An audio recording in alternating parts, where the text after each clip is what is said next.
Hello दोस्तों, आज की कहानी है स्वयं को पहचानो। तो आइए शुरू करते हैं आज की इस कहानी को। किसी शहर के रेलवे स्टेशन पर एक भिखारी रहता था। वह वहां आने जाने वाली रेलगाड़ियों में बैठे यात्रियों से भीख मांगकर अपना पेट भरा करता था। एक दिन जब वह भीख मांग रहा था तो सूट बूट पहने एक लंबा सा व्यक्ति उसे दिखा। उसने सोचा कि वह व्यक्ति बहुत अमीर लगता है, इससे भीख मांगने पर यह मुझे ज़रूर अच्छे पैसे देगा। वह उस लंबे व्यक्ति से भीख मांगने लगा। भिखारी को देखकर उस लंबे व्यक्ति ने कहा, तुम हमेशा मांगते ही हो, क्या कभी किसी को कुछ देते भी? भिखारी बोला, साहब मैं तो भिखारी हूँ, हमेशा लोगों से मांगता ही रहता हूँ। मेरी इतनी औकात कहाँ कि किसी को कुछ दे सकूँ। लंबा व्यक्ति बोला, जब किसी को कुछ दे नहीं सकते तो तुम मांगने का भी कोई हक नहीं है। मैं एक व्यापारी हूँ और लेन देन में ही विश्वास करता हूँ। अगर तुम्हारे पास कुछ देने को है तभी मैं तुम्हें बदले में कुछ दे सकता हूँ। तभी वह स्टेशन आ गया जहाँ पर उस लंबे व्यक्ति को उतरना था।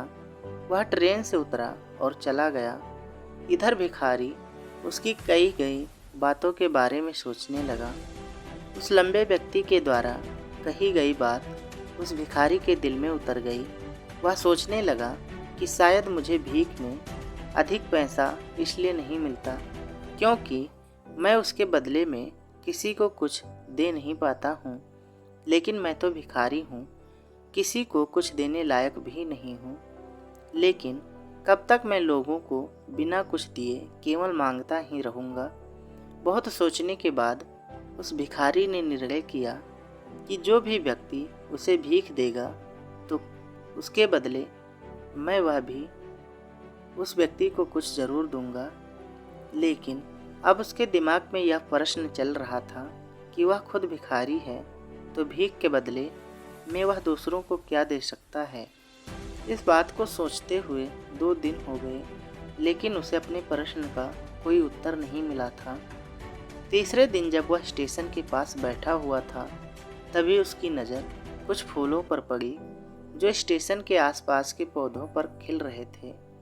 उसने सोचा, क्यों ना मैं लोगों को भीख के बदले कुछ फूल दे दिया करूं। उसको अपना यह विचार अच्छा लगा और उसने वहां से कुछ फूल तोड़ लिए। अब वह ट्रेन में भीख मांगने पहुंचा।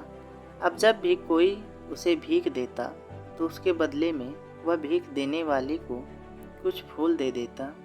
उन फूलों को लोग खुश होकर अपने पास रख लेते थे। अब भिखारी रोज फूल तोड़ता और भीख के बदले में उन फूलों को लोगों में बांट देता था। कुछ ही दिनों में उसने महसूस किया कि अब उसे बहुत अधिक लोग भीख देने लगे हैं। वह स्टेशन के पास के सभी फूलों को तोड़ लाता था। जब तक उसके पास फूल रहते थे तब तक उसे बहुत से लोग भीख देते थे, लेकिन जब फूल बांटते बांटते ख़त्म हो जाते तो उसे भीख भी नहीं मिलती थी। अब रोज़ ऐसा ही चलता रहा। एक दिन जब वह भीख मांग रहा था तो उसने देखा कि वहीं लंबा व्यक्ति ट्रेन में बैठा है, जिसकी वजह से उसे भीख के बदले फूल देने की प्रेरणा मिली थी। वह तुरंत उस व्यक्ति के पास पहुंच गया और भीख मांगते हुए बोला, आज मेरे पास आपको देने के लिए कुछ फूल हैं, आप मुझे भीख दीजिए तो मैं बदले में आपको कुछ फूल दूंगा। उस लंबे व्यक्ति ने उसे भीख के रूप में कुछ पैसे दे दिए और भिखारी ने कुछ फूल उसे दे दिए। उस लंबे व्यक्ति को यह बात बहुत पसंद आई। वह बोला, वाह क्या बात है, आज तुम भी मेरी तरह एक व्यापारी बन गए हो। इतना कहकर फूल लेकर वह लंबा व्यक्ति अपने स्टेशन पर उतर गया। लेकिन उस लंबे व्यक्ति द्वारा कही गई बात एक बार फिर से उस भिखारी के दिल में उतर गई। वह बार बार उस लंबे व्यक्ति के द्वारा कही गई लाइन के बारे में सोचने लगा और बहुत खुश होने लगा। उसकी आंखें अब चमकने लगी।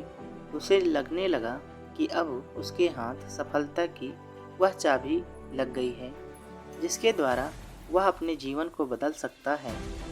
वह तुरंत ट्रेन से नीचे उतरा और उत्साहित होकर बहुत तेज आवाज़ में ऊपर आसमान की तरफ देखकर बोला, मैं भिखारी नहीं हूँ, मैं तो एक व्यापारी हूँ। मैं भी उस लंबे व्यक्ति जैसा बन सकता हूँ, मैं भी अमीर बन सकता हूँ। लोगों ने उसे देखा तो सोचा कि शायद यह भिखारी पागल हो गया है, और अगले दिन से वह भिखारी उस स्टेशन पर फिर कभी नहीं दिखा। लेकिन 6 महीने बाद इसी स्टेशन पर दो व्यक्ति सूट बूट पहने हुए यात्रा कर रहे थे। दोनों ने एक दूसरे को देखा तो उनमें से एक ने दूसरे से हाथ मिलाया और कहा, क्या आपने मुझे पहचाना? दूसरा व्यक्ति बोला, नहीं, क्योंकि मेरे हिसाब से हम लोग पहली बार मिल रहे हैं। पहला व्यक्ति बोला, नहीं, आप याद कीजिए, हम पहली बार नहीं बल्कि तीसरी बार मिल रहे हैं। दूसरा व्यक्ति बोला, मुझे याद नहीं, वैसे हम पहले 2 बार कब मिले थे? अब पहला व्यक्ति मुस्कुराया और बोला, हम पहले भी 2 बार इसी ट्रेन में मिले थे। मैं वही भिखारी हूँ जिसको आपने पहली मुलाकात में बताया कि मुझे जीवन में क्या करना चाहिए, और दूसरी मुलाकात में बताया कि मैं वास्तव में कौन हूँ। दूसरा व्यक्ति मुस्कुराया और अचंभित होते हुए बोला, ओह, याद आया, तुम वही भिखारी हो जिसे मैंने एक बार भीख देने से मना कर दिया था, और दूसरी बार मैंने तुमसे कुछ फूल खरीदे थे। लेकिन आज तुम यह सूट बूट में कहाँ जा रहे हो, और आजकल क्या कर रहे हो? तब पहला व्यक्ति बोला, हाँ, मैं वही भिखारी हूँ, लेकिन आज मैं फूलों का एक बहुत बड़ा व्यापारी हूँ, और इसी व्यापार के काम से ही दूसरे शहर जा रहा हूँ। कुछ देर रुकने के बाद वह फिर बोला, आपने मुझे पहली मुलाकात में प्रकृति का वह नियम बताया था जिसके अनुसार हमें तभी कुछ मिलता है जब हम कुछ देते हैं। लेन देन का यह नियम वास्तव में काम करता है। मैंने यह बहुत अच्छी तरह महसूस किया है, लेकिन मैं खुद को हमेशा भिखारी ही समझता रहा। इससे ऊपर उठकर मैंने कभी सोचा ही नहीं, और जब आपसे मेरी दूसरी मुलाकात हुई तब आपने मुझे बताया कि मैं एक व्यापारी बन चुका हूँ। अब मैं समझ चुका था कि मैं वास्तव में एक भिखारी नहीं बल्कि एक व्यापारी बन चुका हूँ। मैंने समझ लिया था कि लोग मुझे इतनी भीख क्यों दे रहे हैं, क्योंकि वह मुझे भीख नहीं दे रहे थे बल्कि उन फूलों का मूल्य चुका रहे थे। सभी लोग मेरे फूल खरीद रहे थे क्योंकि इससे सस्ते फूल उन्हें कहाँ मिलते।